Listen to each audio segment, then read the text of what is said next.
Alright, for this weapon talk I chose a nice, relaxing, soul-soothing background to offset the violent nature of this topic.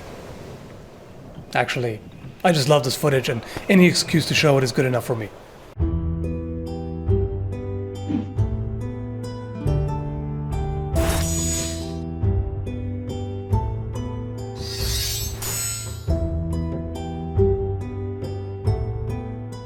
So the problem with halberds and most other polearms is not that they're so ludicrously overpowered that they make all other weapons embarrassingly useless, which some people seem to think, nor is the problem that I'm going to talk about here that you can carry them very easily and that they're mostly limited to a battlefield context or, specific situations like judicial duels, which is a valid issue, but the problem that I want to talk about is twofold.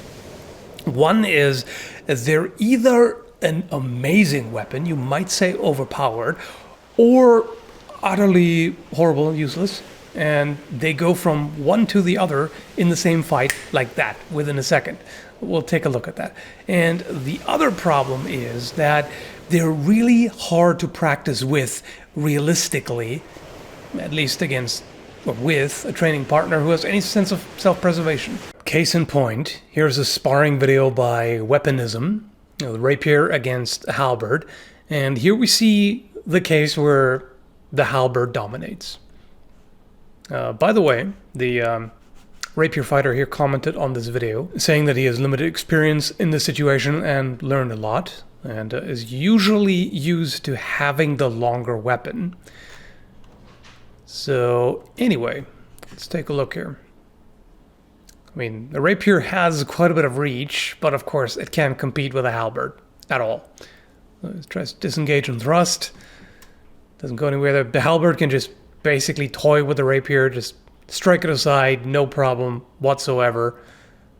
Just as long as the halberd user is on the offense, he can just use his superior reach and just blow the opponent's blade aside. And even in this case, there was basically that thrust almost landed, but right here, it was just interrupted by getting almost chopped in half by a halberd. It's just the power of it.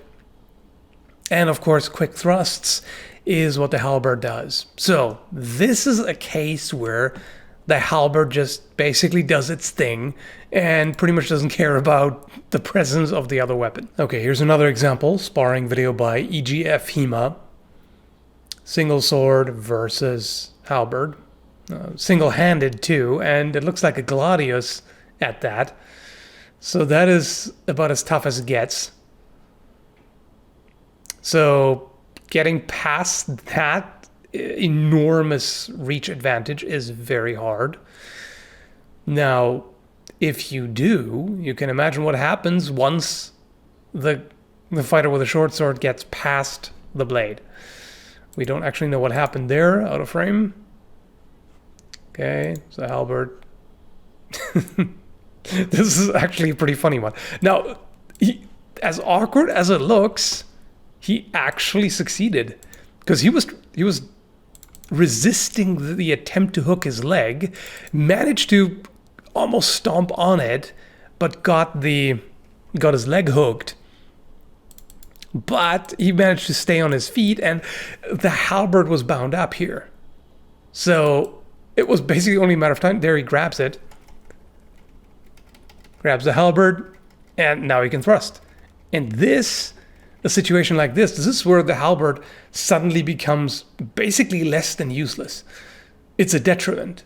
It's hindering the user in this situation. In a fight polearm versus polearm, it's less of an issue because both have to deal with this. There are plenty of depictions in the historical manuscripts that show dropping it and grappling, or grappling with the haft of the polearm. However, many shorter weapons can still be used effectively in this situation because they aren't bound up.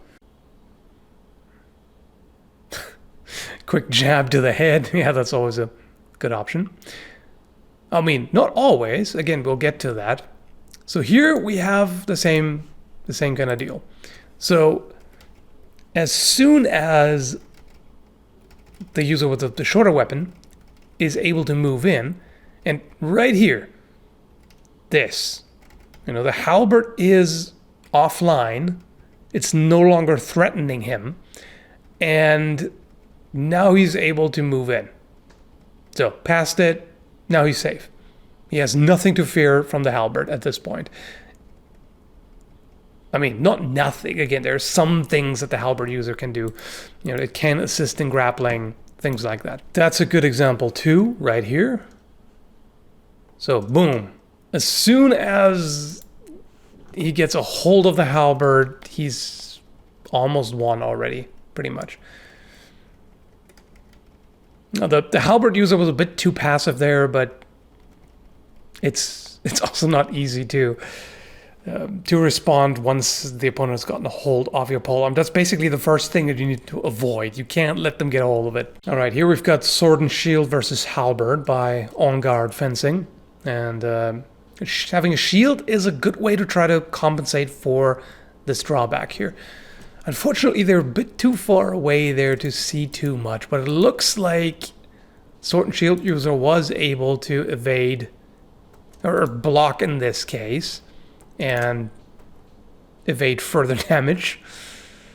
I say further damage because even if you block a strike with a halberd, you might still suffer some amount of injury. That's where the halberd suddenly becomes terrible. It was at this moment that he knew. He fucked up.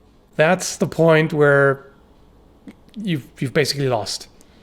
If you allow your halberd to basically pass the opponent and then to move in, it's over. Well, sometimes the halberdier can still turn it around. It's rather difficult though. It basically goes from an amazing weapon to a horrible weapon, just like this. And the channel Weaponism has another halberd sparring video. This is against dual saber.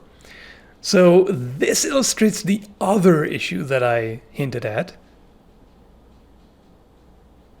So this is part of the problem. As you see right here, they made this halberd using a hollow tube. And it's pretty flexible, which is what you want for it to be safe. And you can also see how floppy it is. So this right there. Now, he caught it on a saber. And then you can see it just flops around. Again, it needs to be safe. Halberds have a significant amount of mass, and of course the pole is rigid.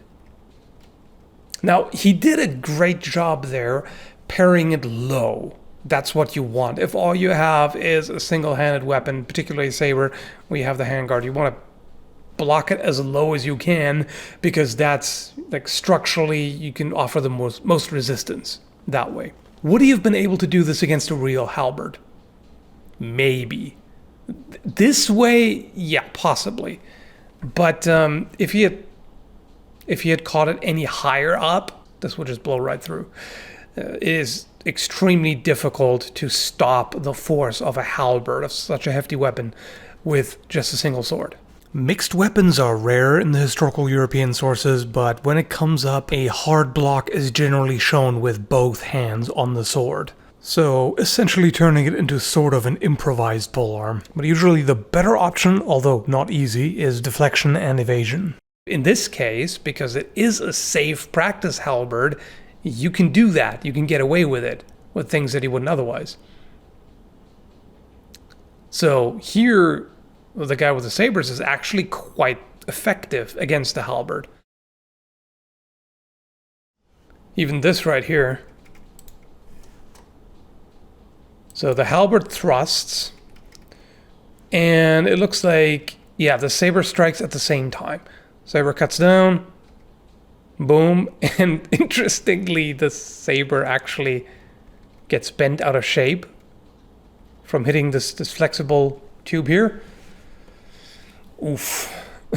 I mean, I don't know which saber this is and how long it's been used and all that. I'm a little bit worried by how easily it gets bent. That's a bit of an issue. Anyway, I think the halberd just about touches. I think with a real one, this would have been more devastating than that. So, that's the other issue with that.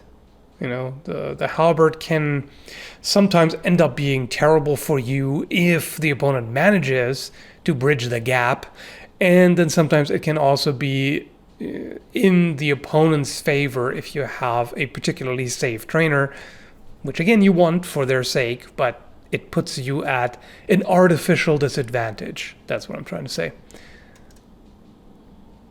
That was a nice one though.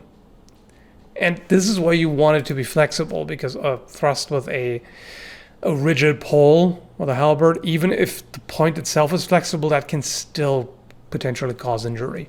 Another problem is missed thrusts and partial hits with a halberd. You know, if you thrust at the opponent and they manage to evade it even just by the skin of their teeth, like if they just manage to almost Matrix style dodge it, you're in a lot of trouble. And if you hit them but not well enough, that's also an issue. What I mean by that is, with a halberd, you have a limited area of effectiveness, basically. And with a sword, you can use a certain part of the blade effectively. With a halberd, you have, you know, the cutting edge or the spike or hook, and that's that. So if the opponent aggressively tries to move in and you strike and they're able to close the gap enough that you hit them with the pole rather than the head, sure, it will still hurt them most likely, but at that point you're also kind of screwed.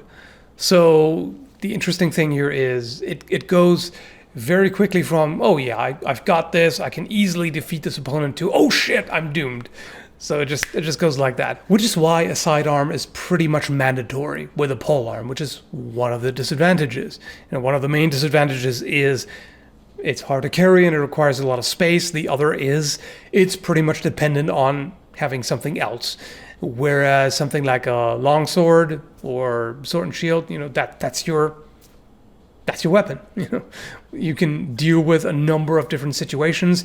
You don't really need a backup. I mean, it's never wrong to have a dagger as well, but you're not dependent on a sidearm. Arguably, it is your sidearm. So there you go. Anyway, I hope you found this interesting. Thanks for watching and have a good one, folks.